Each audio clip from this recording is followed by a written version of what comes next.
ಸ್ನೇಹಿತರೆ, ಸ್ಯಾಂಟಾ ಕ್ಲಾಸ್ನ ಕಥೆಯನ್ನು ನೀವು ಕೇಳಿರಬಹುದು. ಕ್ರಿಸ್ಮಸ್ ಈವ್ನ ದಿನ ಉದ್ದಗಡ್ಡವಿರುವ ಹಾಗೂ ಕೆಂಪು ಬಟ್ಟೆಯನ್ನು ತೊಟ್ಟಿರುವ ಒಬ್ಬ ವ್ಯಕ್ತಿ ಮಕ್ಕಳಿಗೆ ಗಿಫ್ಟ್ಗಳನ್ನು ಹಂಚುತ್ತಾನೆ ಎಂದು. ಈ ಕಥೆಯ ಹಿಂದಿರುವ ಅಸಲಿ ಸತ್ಯವನ್ನು ಹಾಗೂ ನಿಜವಾದ ಸ್ಯಾಂಟಾ ಕ್ಲಾಸ್ನ ಜೀವನದ ಬಗ್ಗೆ ಈ ವಿಡಿಯೋದಲ್ಲಿ ನೋಡೋಣ.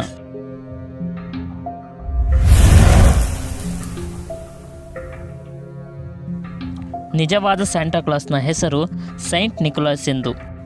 14ನೇ ಶತಮಾನದ ಏಷ್ಯಾದಲ್ಲಿ ಮೈದ್ರಾ ಎಂಬ ಜಾಗದಲ್ಲಿ ಸೈಂಟ್ ನಿಕೋಲಸ್ ವಾಸವಾಗಿರ್ತಾರೆ. ಮೈದ್ರಾ ಎಂಬ ಜಾಗ ಈಗಿನ ಟರ್ಕಿಯಾಗಿದೆ. ಸೈಂಟ್ ನಿಕೋಲಸ್ ಪ್ರವೃತ್ತಿಯಲ್ಲಿ ಒಬ್ಬ ಬಿಷಪ್ ಆಗಿರ್ತಾರೆ. ಸೈಂಟ್ ನಿಕೋಲಸ್ನ ಮನಸ್ಸು ತುಂಬ ಪವಿತ್ರವಾಗಿತ್ತು ಹಾಗೂ ಅವರ ಮನಸ್ಸಿನಲ್ಲಿ ಸದಾ ಕಷ್ಟದಲ್ಲಿರುವವರಿಗೆ ಕರುಣೆ ತುಂಬಿರ್ತಿತ್ತು. ಏಕೆಂದರೆ ಸೈಂಟ್ ನಿಕೋಲಸ್ ಒಬ್ಬ ಶ್ರೀಮಂತ ವ್ಯಕ್ತಿಯಾಗಿದ್ದು ತನ್ನ ಬಳಿ ಇರುವ ಸಂಪತ್ತಿನಿಂದ ಕಷ್ಟದಲ್ಲಿರುವ ಜನರಿಗೆ ಸಹಾಯ ಮಾಡಬಹುದು ಎಂದು ನಂಬಿದ್ದವರಾಗಿದ್ದರು. ಸೈಂಟ್ ನಿಕೋಲಸ್ ಇಷ್ಟು ಪ್ರಸಿದ್ಧಿಯಾಗಲು ಕಾರಣ ಒಬ್ಬ ಬಡ ವ್ಯಕ್ತಿಗೆ ಸಹಾಯ ಮಾಡಿದ ಘಟನೆಯಾಗಿದೆ. ಯುರೋಪ್ನಲ್ಲಿ ಒಬ್ಬ ಬಡ ವ್ಯಕ್ತಿಯ ಮನೆಯಲ್ಲಿ 3 ಜನ ಹೆಣ್ಣು ಮಕ್ಕಳು ಇರುತ್ತಾರೆ. ಆ ಹೆಣ್ಣು ಮಕ್ಕಳಿಗೆ ಮದುವೆ ಮಾಡಲು ಆ ಬಡ ವ್ಯಕ್ತಿಗೆ ತುಂಬ ಕಷ್ಟವಾಗಿರುತ್ತದೆ. ಏಕೆಂದರೆ ಆ ಕಾಲದಲ್ಲಿ ವರದಕ್ಷಿಣೆಯ ಪದ್ಧತಿ ತುಂಬ ಇರುತ್ತಿತ್ತು. ಈ ವಿಷಯವನ್ನು ತಿಳಿದುಕೊಂಡ ಸೈಂಟ್ ನಿಕೋಲಸ್ ರಾತ್ರಿಯ ಸಮಯದಲ್ಲಿ ಆ ಬಡ ವ್ಯಕ್ತಿಯ ಮನೆಯ ಬಳಿ ಹೋಗಿ ಚಿಮಣಿಯ ಮೂಲಕ ಚಿನ್ನಾಭರಣ ತುಂಬಿರುವ ಒಂದು ಬ್ಯಾಗನ್ನು ಎಸೆಯುತ್ತಾನೆ. ಆ ಬ್ಯಾಗ್ ಚಿಮಣಿಯ ಬಳಿ ಒಣಗಲು ಹಾಕಿರುವ ಸಾಕ್ಸ್ನಲ್ಲಿ ಹೋಗಿ ಬೀಳುತ್ತದೆ. ಬೆಳಗ್ಗೆ ಎದ್ದು ಆ ಚಿನ್ನದ ಬ್ಯಾಗನ್ನು ನೋಡಿದ ಆ ಬಡ ವ್ಯಕ್ತಿ ತನ್ನ ಮೊದಲನೇ ಮಗಳ ಮದುವೆಯನ್ನು ಅದ್ಧೂರಿಯಾಗಿ ಮಾಡ್ತಾನೆ. ಹೀಗೆ ನಿಕೋಲಸ್ ಆ ಬಡ ವ್ಯಕ್ತಿಯ 2ನೇ ಮಗಳ ಮದುವೆಯ ಸಮಯದಲ್ಲೂ ಕೂಡ ಇದೇ ರೀತಿ ಚಿನ್ನದ ಬ್ಯಾಗನ್ನು ಎಸಿತಾನೆ. ಆ ಬಡ ವ್ಯಕ್ತಿ ತನ್ನ 2ನೇ ಮಗಳ ಮದುವೆಯು ಕೂಡ ತುಂಬ ಅಚ್ಚುಕಟ್ಟಾಗಿ ಮಾಡ್ತಾನೆ. ನಮಗೆ ಹೀಗೆ ಸಹಾಯ ಮಾಡುತ್ತಿರುವವರು ಯಾರು ಎಂದು ಕಂಡುಹಿಡಿಯಲು ಆ ಬಡ ವ್ಯಕ್ತಿ ರಾತ್ರಿ ಸಮಯದಲ್ಲಿ ಸೈಂಟ್ಗಾಗಿ ಕಾಯುತ್ತಿರುತ್ತಾನೆ.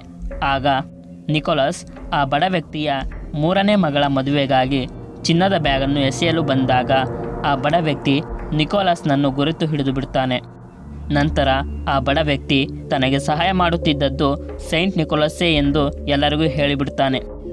ಸೈಂಟ್ ನಿಕೋಲಸ್ ರಾತ್ರಿ ಸಮಯದಲ್ಲಿ ಯಾರಿಗೂ ಕಾಣದಂತೆ ಚಿನ್ನ ತುಂಬಿರುವ ಬ್ಯಾಗನ್ನು ಅವರ ಮನೆಗೆ ಎಸೆಯುತ್ತಿದ್ದ ಕಾರಣ ತಾನು ಮಾಡುತ್ತಿರುವ ಸಹಾಯವನ್ನು ಪ್ರಚಾರ ಮಾಡಿಕೊಳ್ಳಲು ನಿಕೋಲಸ್ಗೆ ಇಷ್ಟವಿರುವುದಿಲ್ಲ.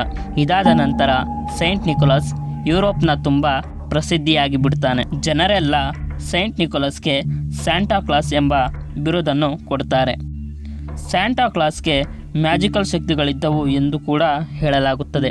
ಇದಕ್ಕೆ ಉದಾಹರಣೆ ಎಂದರೆ ಒಂದು ಬಾರಿ ಕೆಲವು ನಾವಿಕರು ಸಮುದ್ರದಲ್ಲಿ ಪ್ರಯಾಣ ಮಾಡುತ್ತಿರ್ತಾರೆ. ಆಗ ಇದ್ದಕ್ಕಿದ್ದ ಹಾಗೆ ಸಮುದ್ರದಲ್ಲಿ ದೊಡ್ಡ ದೊಡ್ಡ ಅಲೆಗಳು ಏಳಲು ಶುರುವಾಗುತ್ತದೆ. ಆಗ ನಾವಿಕರೆಲ್ಲ ಸ್ಯಾಂಟಾ ಕ್ಲಾಸ್ಗೆ ಪ್ರಾರ್ಥನೆ ಮಾಡಲು ಶುರು ಮಾಡ್ತಾರೆ. ಆಗ ಸ್ಯಾಂಟಾ ಕ್ಲಾಸ್ ಪ್ರತ್ಯಕ್ಷನಾಗಿ ಸಮುದ್ರದ ಅಲೆಗಳಿಗೆ ಶಾಂತವಾಗಲು ಹೇಳ್ತಾನೆ. ಆಗ ಅಲೆಗಳು ಶಾಂತವಾಗುತ್ತವೆ. ಕೆಲವು ಜನರು ಸ್ಯಾಂಟಾ ಕ್ಲಾಸ್ನ ಬಳಿ ಜಿಂಕೆಗಳಿಂದ ಕೂಡಿರುವ ಮ್ಯಾಜಿಕಲ್ ವಾಹನವೂ ಕೂಡ ಇದೆ ಎಂದು ಹೇಳುತ್ತಾರೆ. ಸ್ಯಾಂಟಾ ಕ್ಲಾಸ್ ಒಳ್ಳೆಯ ಮಕ್ಕಳಿಗೆ ಹಾಗೂ ಪರಿಶುದ್ಧ ಮನಸ್ಸುಳ್ಳ ಮಕ್ಕಳಿಗೆ ಪ್ರತಿ ಕ್ರಿಸ್ಮಸ್ನಲ್ಲೂ ಗಿಫ್ಟ್ ಕೊಡುತ್ತಿದ್ದರು. ಹೀಗೆ ಎಲ್ಲೆಲ್ಲೂ ಸ್ಯಾಂಟಾ ಕ್ಲಾಸ್ನ ಹೆಸರು ಕೇಳಿಬರುತ್ತದೆ.